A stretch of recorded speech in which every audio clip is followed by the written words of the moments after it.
All right, welcome back to another episode of... Does this game still hold up? Does this game still hold up, David? Do you think this game still... I don't know. Does this game still hold up? Well, actually, don't answer now because we'll answer that at the end of this video. But in today's episode, David and myself will be diving into the final installment of the Ezio trilogy, which of course is Assassin's Creed Revelations. And Kadzooks, oh boy, I've got a lot I can talk about with this game because somehow I've actually fucking played this from start to finish. And I'm quite proud of myself, actually. It's impressive. I've got a lot to talk about with this game, but I'm going to start off with a bit of a story. Okay. The year is 2011, and I pre-ordered this game, and it was the first time I actually ever pre-ordered a game. Wow. I got the special edition, which came with the Turkish assassin armor, which can be unlocked with a code inside of the game case. I don't know if you remember. You know how it used to be back in the day. Yeah, I do remember. Anyway, this motherfucker named Joel, he was also super excited about this game, and it just happened to be that I had a few back-to-back shifts and I couldn't play this game as much immediately upon release, so he asked if he could borrow the game, and I was like, yeah, sure, whatever. No, he didn't. And then that motherfucker, dude, when I got my game back a few days later, the codes to unlock all of the special edition content was already used up. The bastard. And that piece of shit, Joel, decided that he wanted to unlock the assassin armor for himself, that fucking prick. So there was no point in me getting the special edition. He just ruined it for me. Fuck you, Joel. I have never spoken to him ever since that. I would talk to I would talk to him either. You completely burned the bridge for me, I was going to say my friend, but you're no longer a friend of mine, Joel. And if you're listening, I want my money back. Give me my money back. I want my armor. But for anyone who hasn't played Revelations before, or just wants a bit of a friendly reminder, Revelations takes us to a brand new city. Ezio has cashed out his superannuation, and he's living the retiree life, David, and he's retired to the gorgeous city of Constantinople, and why not? He's on a quest to recover the Masyaf keys, which basically just serves as a narrative device to wrap up the story of not just Ezio Auditore da Firenze, but also the story of the legendary assassin Altair. So it's without his American accent. Hey guys, I'm an assassin. I must stab you now. But anyway, so it's a much more mature and reflective story compared to the previous games. And yeah, I don't know, I'm just really curious to hear your thoughts, David. What did you think of your time revisiting Assassin's Creed Revelations? I really did enjoy revisiting this game. Again, I was grinning from ear to ear, just playing it once again, revisiting the beautiful city of Constantinople, playing as an old man Ezio, and you are right with the story. This is much more of a self-discovery reflected journey for Ezio. This is much more of Ezio in his golden era, just reflecting on his life and his choices and trying to find this piece of Eden that Altair left. I absolutely Ezio's just marching to the beat of his own drum. He's just like, you know what? I'm just gonna do whatever he's in Zen. Ezio does whatever the fuck he wants to do. And he's aura farming right now. He's aura farming. Absolutely. And can I just say as well? So he's aura farming at the age of 50 or 52 or whatever the hell. He's only 4 or 5 years older than where he was at the end of Assassin's Creed Brotherhood. What has he seen in these years? What has happened to him?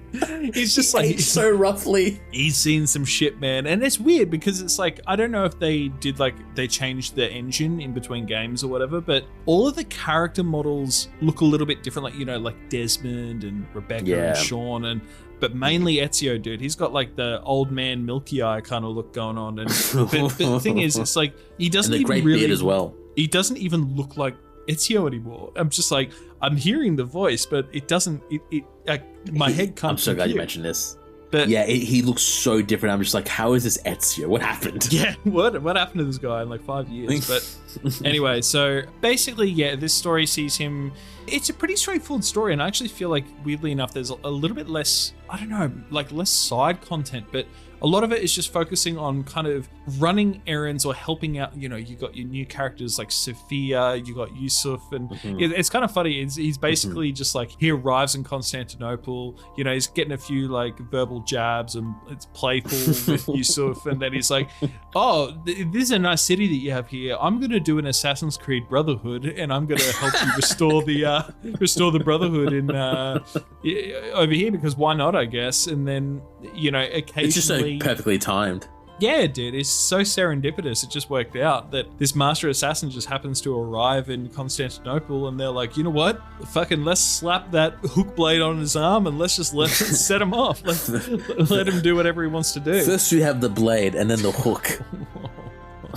But the Templar's threat story does take a backseat, I feel like, for this game. Oh, it really does, dude. Yeah. It's interesting because typically in an Assassin's Creed game, you have like a vast amount of targets and, they've got all their own personalities, and you have the intimate moment where you kill them and then you have that conversation with them. That's barely here, dude. It happens a couple of times throughout the story, and then, you're kind of... The backdrop is this Ottoman family feud of succession, and, you got your Byzantines on one corner. And this is one thing that I did actually like. You've got two enemy factions, but they're enemies of each other. So you've got like the Janissaries and you've got the Byzantines, and they fucking hate each other, dude. And like one of them, the Janissaries, they don't really care about you that much. And if you're like on the rooftops or you're near the Byzantines, you can kind of use their hatred of the Byzantines to your advantage to get the hell out of wherever the hell it is that you are. And I just think that it adds quite a diverse and dynamic element to the gameplay. I thought it was really interesting that they did that. But as far as the story goes, anything that happens with them is kind of forgettable, if you ask me. I don't know. What do you think about that? Yeah, I agree. Like, to be honest, when I first played this game again, I completely forgot who the Templar Masters in this game. It takes, like I said, massive backdoor, takes a back. So the only thing I do remember was obviously Ezio trying to find the Masyaf keys that were left by Niccolo Polo. To obviously try to find a piece of Eden that Altair left behind before the Templars find it. But I did like, obviously, that little civil war that they do have between the two factions there, and it was really interesting time for Ezio just to appear in there. So yeah, really, really enjoyed the story of Ezio's self-reflection and living Altair's memories again. But like I said, couldn't tell you exactly who the Templars were in this game. Well, that's what I mean. That's why the story feels so different, because a lot of the story, he's like, he's bouncing off of Sophia. I mean, I'm sure he'd like to, but, he's talking I'm pretty sure he did. Pretty sure he did. He's still a ladies' man. He's still got it. The pipes still work. The pipes still work. He's like, Sophia introduces herself or whatever, and she's like, oh, who are you, sir? And then Ezio's just like, only the most interesting man you've ever met. And I'm like, let's fucking go. Let's go to the Riz. But... speaking of Sophia, actually, just real quick, it's almost exclusively like a brand new cast of characters in this game, except for, Altair and Ezio, of course. And even then, like, Altair does kind of feel a bit different in this game, and I'll touch on that in a little bit. But I just think it's such an interesting choice to have a brand new cast of characters here to bounce off of Ezio, considering that this is his final installment.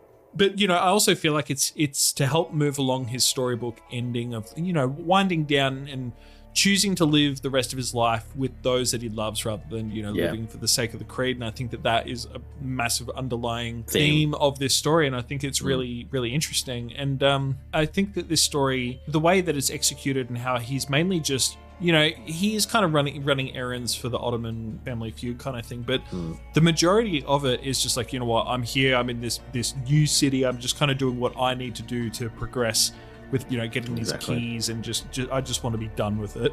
I'm so sick of all this shit. I just want to be done with it. My knees hurt. Yeah, my knees hurt.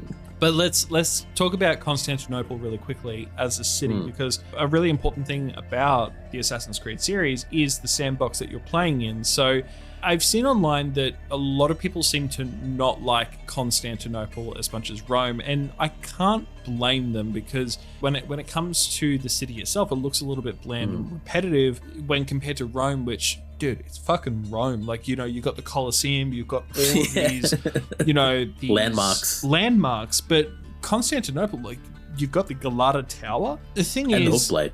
Oh, and the Hookblade. First you got the blade. then you got the hook. Honestly, I think that this city is incredibly well designed, and in the sense that the buildings are more stacked upon each other. And I think that really promotes this rooftop parkour. And I found myself actually traversing on top of the rooftops a lot more in this game than on the ground. And also that's probably because of the insanely bad pop-in from NPCs always getting in my way. But in this game, it's much more noticeable in this game for some reason compared to the other two. But the thing is, like, you're spending all this time traversing on the rooftop. You got your zip lines, and I think that just this game, the sandbox, I should say, is a lot more intricately designed for verticality. And I also just think that the colors of the city, like the orange skies, colorful NPC outfits and stores littered throughout the city, it's all just gorgeous. And I don't know, I do think that the city of Rome has a much more diverse and unique aesthetic, but the city of Constantinople is still unique in its own way, and it's more subtly integrated, and I just think it's really well designed. What do you think? Yeah, no, I 100% agree with you. I think the city is really well designed, especially for its verticality, because it's just much more easier to parkour and traverse rooftops. Of course, it's compared to Rome, it's much smaller, it's less interesting. But sometimes when I was playing Brotherhood, I felt like Rome was too big at some points because it was just so massive to traverse. Oh, it's huge. Huge. To play Revelations, it was nicer to play in a smaller, condensed city that felt a little bit more intimate. And I do love the backdrop of the city. And I think Constantinople was such a unique, beautiful place. And I'm glad that we were able to explore this city for Ezio at this time in his life. So I can't see why people thought it can be a little bit repetitive, but to me, kind of didn't bother me that much when I was replaying this game, essentially. It almost feels like the perfect setting for this stage in his life. I don't know. I just find this really interesting, and I do think that even though it's a bit of a out of left field kind of setting for this Assassin's Creed game, I do think it works really well. But let's move along. Let's talk about the actual dual narrative. So Ezio's story has flashbacks to Altair's life. Now, this mechanism, I think, really just hammers home that this game is meant to be fan service. And I think fan service is a good thing, but I also think that fan service, like the whole finger pointing at the screen and being like, ooh, like I think that that's a little bit too far. I don't really like that stuff, but I think this game does balance it quite well. I do think at the time, like when this game first came out and I had the Turkish assassin armor ripped away from me, when I was first playing this game, when I was younger, fucking Joel, I was thinking to myself, I was like, fuck yeah, this is epic. Like we're getting two badass assassins in one game. But now in hindsight, I do feel like they kind of reworked Altair's personality a little bit. Like he doesn't feel like the same character that we left off with in Assassin's Creed 1, which did kind of bug me a little bit because I'm like, all right, you're just conveniently like rewriting history a little bit here, because we did get really good character progression from Altair in Assassin's Creed 1. He was just like an American jerk, and then he was just less of an American jerk, basically. He was just like a lot nicer to people towards the end. But in this game, the first flashback that you get from him, I'm just like, when the fuck did this happen? Like, this is obviously before the events of Assassin's Creed 1, and he's just like the nicest guy. Everyone like gets along with him. I'm like, this doesn't feel like Altair. And then the rest of it, it just felt different. He just felt different, but he does have a really satisfying conclusion, and obviously so does Ezio, and we'll talk about that a little bit more towards the end. But what did you think of this dual narrative of Ezio and Altair? Yeah, I enjoyed it. It was nice to revisit Altair. It was a bit jarring, I will agree with you, when you go back in his memories and he's like a super nice guy. You're like, wait a second, you're not like the man I remember. Where did your accent go? I thought you were American. It was nice to obviously see his conclusion. I think it was a very satisfying conclusion for Altair. I always found it quite funny that Desmond is reliving his memories through Ezio, and then you got Ezio reliving Altair's memories through this. It's Christopher Nolan. Is this game inspired by Inception? it's a dream within a dream. So I always thought that was funny because like those little keys are basically mini Animuses. Look, I enjoyed how, like I said, the dual narrative, and I do agree like they were reviving a bit of the history, but it was nice to revisit Altair again and obviously see his conclusion. And I think obviously it was a nice send off for him and Ezio as well. And I think it's also cool that the missions that you have to get the keys. So I think that with this game, the actual mission design, again, is quite diverse for the most part. And, a lot of people online, like I said before, kind of say that, the city feels quite samey. But man, the set piece missions where you're trying to collect the keys, like you're always embarking on this really like kind of Nathan Drake Uncharted-esque mission to try and, capture the key so you can access these memories with Altair. And whenever I saw that I could, search for the book, and then the book would tell me to go to a certain location, and then I'd go to the location and then start one of these missions to get the key. I'd always get really excited because I'm like, okay, cool. Like, not only am I going to get a flashback with Altair, but I'm also going to get this really fucking awesome set piece mission. Like, there's one where you're chasing these troops on a boat in the river, and then you're trying to avoid getting shot by the troops while you're also trying to parkour your way over to them and like jump on the boat. And or the intro of the game where you're climbing up Masyaf and that one particular Byzantine captain. Like, I just think it's all awesome. But I think that it's the perfect game to have that send off with both Altair and Ezio. But I guess before we talk about, the ending, let's actually cover what is new in this game, because there is a couple of things. I'd say that the Hookblade. First you have the blade, then you have the hook. You have the hook. So obviously you got the Hookblade, which it really drastically improves the parkour. And I would even say that with this game, so with Brotherhood, the combat is what was substantially increased or improved upon, but the parkour felt like it was just a little bit polished. This time, I think it's the other way. I think it's the other way around with this game, where the parkour feels like it's just so fluid now. You can leap further. You got your zip lines. It just feels so much more. It feels good, man. It just feels really good to parkour. And again, that's why I think that it promotes you trying to run around on the rooftops a little bit more. But there's also bombs. They introduced bombs in this game. I'm gonna be honest with you, I never used any of the bombs in this game. I barely use it unless I absolutely have to. And I don't know. It's just, I like that they added it there, but at this point in the series already, there's so many like gizmos and gadgets, I guess, that you have access to that you're like, okay, well, I don't really have to use this particular set of gadgets. Like, I mean, you can go through the whole game and not buy the crossbow and you're going to be fine. So, there's all these options, which I guess is a good thing. Definitely not a criticism.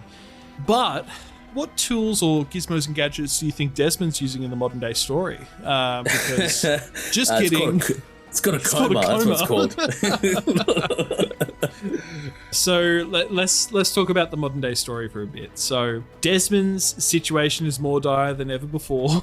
He's a bit eepy. Yeah, so Desmond and pals, they're on the road. They're in the back of their minivan, and Abstergo's like, dude, where's my car? Try to chase them down. And, he's obviously like in this vegetative state. And because of this, he's flipped the script on the Animus, baby. And he's entered his goth era because the menu is black. The hoodie is black. Everything's changed. And to be honest, like, it does look really fucking cool. I'm pretty sure he put in a place called the Black Rooms as well, which is the Animus safe mode. The Black Rooms, yeah. I don't know. I think it's cool. Aesthetically, it's cool. And Subject 16 is here as well. His best pal, writing things in blood. So they're on the Animus Island, and Subject 16 is basically acting as Desmond's like therapist at one point. Pretty much, yeah. How's that make you feel? It made me mad. Tell me how that make you feel, Desmond. Well, it made me feel like this. Thanks for telling me the truth. I'm going to disappear again.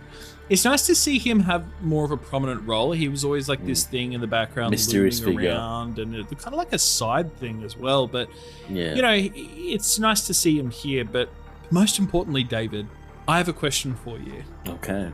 When covering one's personal story of providing context in a game, you need to be able to make a gameplay component engaging enough for people to listen to what you're talking about.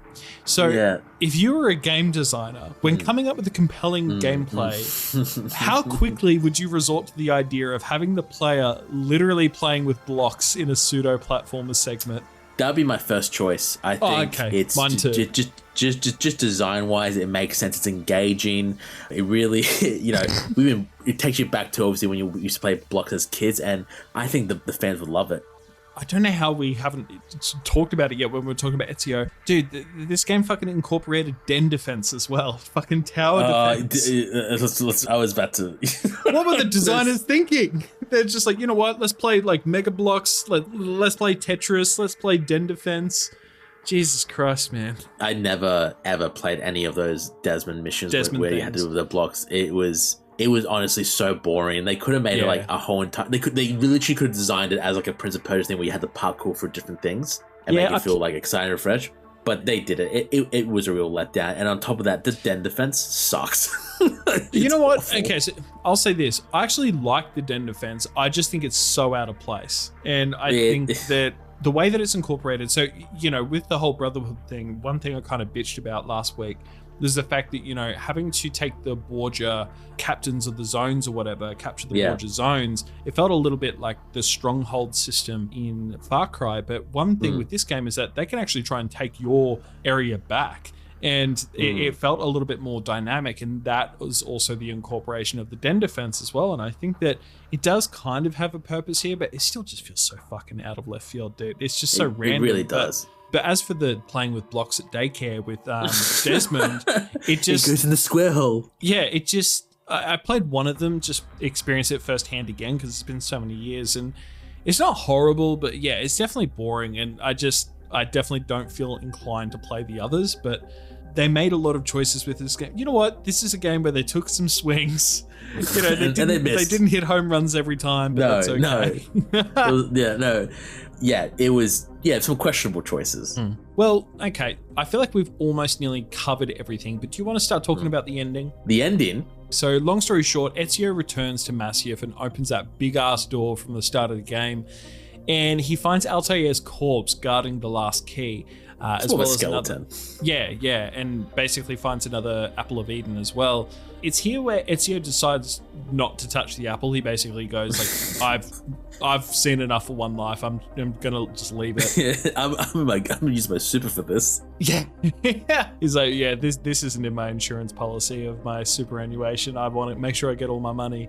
But yeah, he honestly, we get this incredible moment, and this ending almost makes this whole game worth it for me, because we get this incredible moment where Ezio and Desmond are talking with each other through the power of the apple. Or I guess I could say that Ezio's more talking and Desmond's listening because Ezio can't hear jack shit. But basically, there's such a satisfying moment and culmination of these three games with Ezio saying stuff like, I don't know where you are or how you can hear me, but I know that you're listening. And he's essentially saying that all of his life, he's been drawn to this greater purpose, kind of chasing around this dangling carrot, so to speak, only to realize that he's only a conduit for a much larger picture. And rather than being a chosen one himself, it feels a lot more like, okay, I'm not really the chosen one, but it is Desmond, whoever the fuck this Desmond person is. And I just love that he's just like, how cool is it that we've been able to share our stories and communicate with each other across centuries? I don't know, I just think it's an incredible fan service moment. I just think it's really, really cool to see. And you really did describe beautifully. Thank you very much. And after this, let's just fast forward, I guess. Desmond also gets his moment. So he stands before another Isu whose name is Jupiter. He basically gives Desmond the rundown on what happened to the ones that came before and how the first civilization and humans were almost entirely wiped out by solar flares, basically. Solar flare! He's like, have you heard of this concept called global warming? You guys should really start looking into that. Well, is this game woke? And then Jupiter basically says, look, everything's still in flux and I don't know how things are going to end. And at that exact moment, I thought to myself, is this Ubisoft talking to me here directly, saying that they don't know how this is going to end, this story is going to end? Because with Assassin's Creed 3 and the future games in mind, I find it very hard to believe that Ubisoft knew 100% on what the fuck they were going to do with the modern day story. So I was just like, wow, this is like breaking the fourth wall a little bit. And I don't think that's intentional. Juno's like EA will be bought by the Saudis. It's like Assassin's Creed 2 turns directly to the camera and it's just like, it's going to be bought by the Saudis. Anyway, and yeah, basically the end of this game has Desmond waking up from his coma and being like, I know what we have to do and where we have to go. And then Daddy Desmond Miles is basically like, ha! Let me just open the door for you, champ, because we're already here, actually. And then they're somewhere in North America and the events of Assassin's Creed 3 are about to unfold. That's more or less the ending. And I honestly thought it was incredible. But you know what we should really quickly do, David? before we start wrapping this up and telling the good folks whether we would recommend this game in the year of our Lord 2025. Is it time for some Easter eggs? It's time for some Easter eggs, baby! Yay! I'm going to be honest, the Easter eggs in this game kind of suck. Yeah, I can't think of any at the moment. So, yeah, I feel like the Easter eggs in Assassin's Creed Revelations were more just like references rather than actual physical Easter eggs. And in Assassin's Creed Revelations, so this is the first one, in the memory called The Brawler, after the citizen is defeated 3 times in a row, he says, we'll just call it a draw, all right? And that's a reference to the 1975 film Monty Python and the Holy Grail, in which the Black Knight challenges King Arthur to a sword fight. After both of his arms and legs are cut off, the Black Knight, still refusing to concede defeat, he says, all right, we'll call it a draw. Love Monty Python. What a topical reference. The next one is a reference to Spider-Man. So there is an achievement called Spider Assassin, which is unlocked by climbing to the top of the Hagia Sophia in under 25 seconds. And the title and the nature of this achievement is a reference to the popular Marvel Comics superhero Spider-Man. Wow, that's crazy. That's crazy. And there were a few more, and I was just like, oh God, these are all just like, whatever. But last one that I will cover is that sometimes while fighting or after defeating guards, civilians will yell out, "Oh, floats like a butterfly, stings like a scorpion." And this line also occurs when civilians enter fistfights with Ezio. So this line is a reference to the famous boxer Muhammad Ali, who described his fighting style as float like a butterfly, sting like a bee. Wow, that's some crazy Easter eggs for you this week, David. So you've got the most important one. Which one? Okay. Oh, Duccio! Duccio, yeah. Dude, first of all, perfect name, by the way. Perfect name. Duccio makes an appearance. I don't know how we haven't mentioned it across the series, but yeah, Duccio is like, he's just a regular occurrence. He pops up in all 3 Ezio games. Just a gag character. Yeah, the thing that I do like about this one, though, is that he pops up in the story, then he disappears, but then when you're running around in the open world, you'll just randomly have like a red target on the map, and it's like, what is this? And then you just follow it, and then it's like, oh, it's Duccio. Then you just beat him up, and you get an achievement for it. it's so funny. He can never escape Ezio. I love it, dude. But yeah, I love it too. In the end, we've covered basically everything under the sun, I think. Do you think that this game still holds up in 2025? Yeah, no, it 100% does. It's literally Assassin's Creed Brotherhood, just more refined, with more of an intimate story about Ezio. It's a great send-off to Ezio and Altair. I think if you're a fan of Assassin's Creed 2 and Brotherhood, there's a lot to love about Assassin's Creed Revelations. You're going to have a ball revisiting it or playing it for the first time. Obviously, some missteps with, the dead defense and the Tetris mode.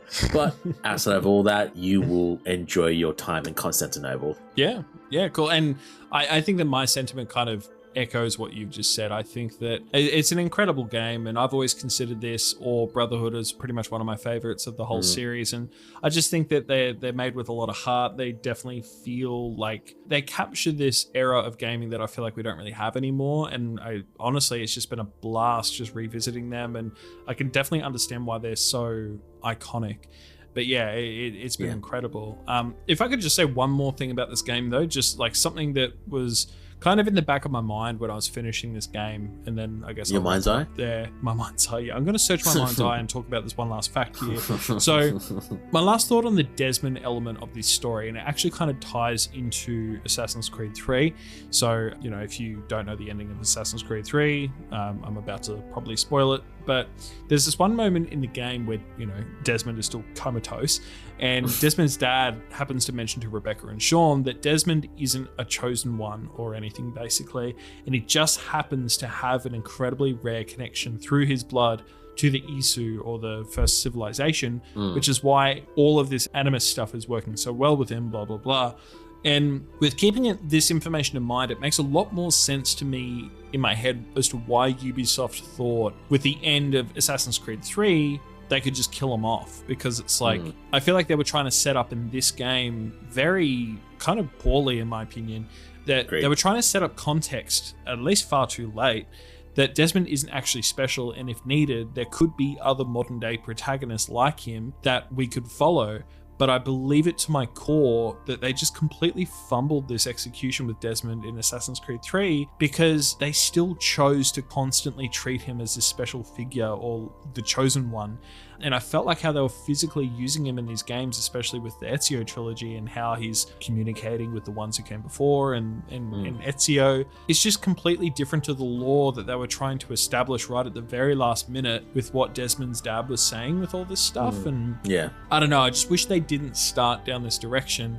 I used to think that it was an AC3 problem, but after revisiting this game again, I can actually see that Ubisoft's desire to basically start peeling away from Desmond was actually starting back here in Revelations.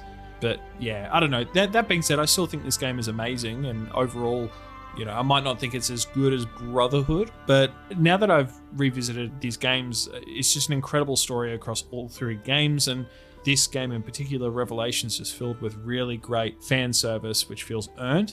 And I think they really stuck the landing, in my opinion. So yeah, that's basically it from me. Well said.